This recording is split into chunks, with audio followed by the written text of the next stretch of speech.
a modality of light and distance and dimensionality that is somehow inhabited. This is the real shocker for the modern positivist, reductionist mind, that it is a world of spirit, of animate intelligence, of comprehending and relating that suffuses every atom of existence. And if you ask a shaman, what is this? He will answer without hesitation, oh, well, it's the realm of the dead, it's the afterlife, these are our ancestors. What he doesn't explain is why one's ancestors should look like they're made out of gold and brass and be puttering around like jeweled basketballs, speaking in hyperdimensional syntactical languages which condense on the floor in front of you. Apparently, these are questions which are reserved for a deeper level of initiation. But in any case, they say, oh, these are the ancestors. Well, this is I've been in this biz for 20 years, and at some time in the past I must have faced this and repressed it. But recently it has come to me what a stunning denouement this would actually be if this is truly and in fact what shamanism is about, and that we merely have to open ourselves to what these people are saying. And what they are saying is there is a chemical technology for accessing the beyond, this higher mathematical manifold where that which has been and that which will be is somehow kept, some Blakean domain of potentiality that can be accessed. This would explain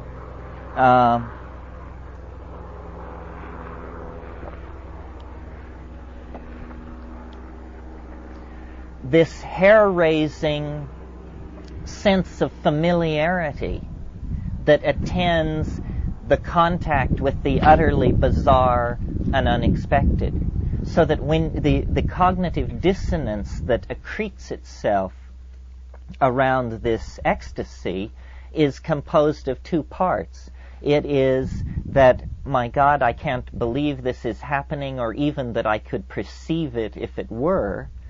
And the second part is, this is totally familiar to me. This is more familiar than any other part of my life. This is my place. And the cognitive dissonance that ricochets between those places approaches unbearable. I was talking with a chemist a few weeks ago, an old friend of mine, and he was saying, well, what do you think about DMT in terms of risk? And I said, well, the risk is death by astonishment. That's what you're really courting.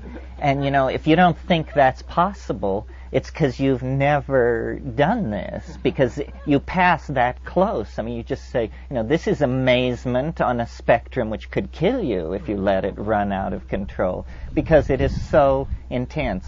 It is so improbable, and yet so familiar.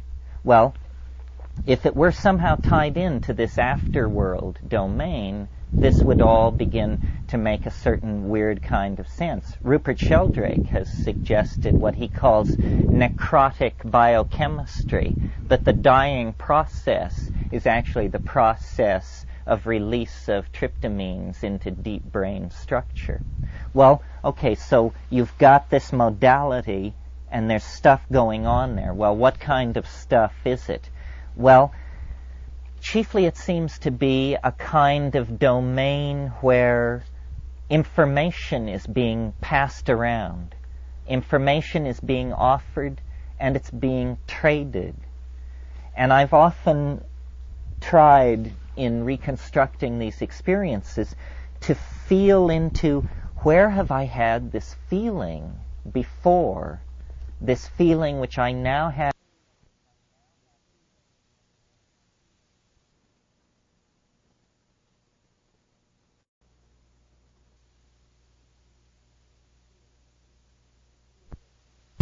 fear of being killed. It's a fear of being sort of screwed. In other words, it's a fear of being taken to the cleaners, being had, having my purse slashed, essentially. It's a feeling which I associate with the Crawford Market in Bombay, where in a dark period in my past I had to carry out intricate semi-legal transactions which left me sleepless for nights. So then I had the idea, why do I think that? Why do I get this feeling from the ancestor souls that they are trying to take me for a short ride? And I realized it's because they are traders. They are traders of means. This is what they love. They collect and trade ideas. So when you burst into this shamanic space where Yggdrasil, the magic world ash, is rooted on a plain of travertine and is flames before you, when you break into this place, what they offer are gifts. They say, look at this, look at this, look at this. And these things are like miracles, toys, bubbles, Fabergé eggs, Cellini goldwork, jewels, and and yet they sing. They speak poetry. They create their own objects, which they offer to you. And in the midst of all of this cacophonous, elfin confusion and opulence and syntactical richness, you're trying to perform the eidetic reduction and figure out what the hell is going on here and what's real and what's not and what you can tell your lover and what you can tell your mother. And it's a craziness. After many years of being completely bludgeoned by this kind of thing, I finally understood, through making a kind of composite map of these trips, many of them overlaid over each other, that the place that you break through to, and all the high-dose tryptamine experiences lead toward this, is it's like a receiving area for a human being. It's like a playpen. It's someone very odd's idea of a reassuring environment for a human being. You know, sort of a cross between French bordello and early hyperspace. I mean, there's a lot of cut plush velvet and chrome and warm and domed and you're supposed to like this. You're supposed to say, how thoughtful. And then, you know, but somebody is looking in from another dimension and saying, you know, the human subject seems to have accepted the conditions in the reception area, something like that. I don't know what to make of this. I mean, I started out a rationalist and have ended up the pathetic creature you see before you. Well, and it was because I poked into the wrong places. I discovered, and many of you probably have too, or are soon about to, that reality is a very thinly spun cultural fiction. And as long as you stay on Main Street, it all holds together pretty well, you know. But my God, just walk down one of these alleys off Main Street and you discover, you know, channeling, psychic healing, the dreams of Atlantis, the this, the that, an endless cornucopia of fuzzy thinking. And in that, you know, there are nuggets of genius, because Main Street is clearly nowheresville. I mean, it's just male dominator, linear, post-Cartesian, high-tech, materialist, positivist, so forth and so on, the litany you know so well. So the great excitement for me in this shamanic dimension and why I speak to it and what excites me is the fact that here is something totally unexpected.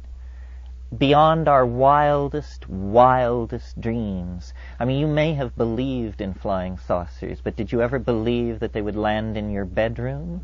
I mean, that's the promise which this stuff holds out. Something is curiously awry with our cultural machinery, and apparently we have a huge blind spot to a dimension of animate, organized, and non-human intelligence. You know, is it God? Is it the space people? Is it the goddess, the Gaian mind, the vegetable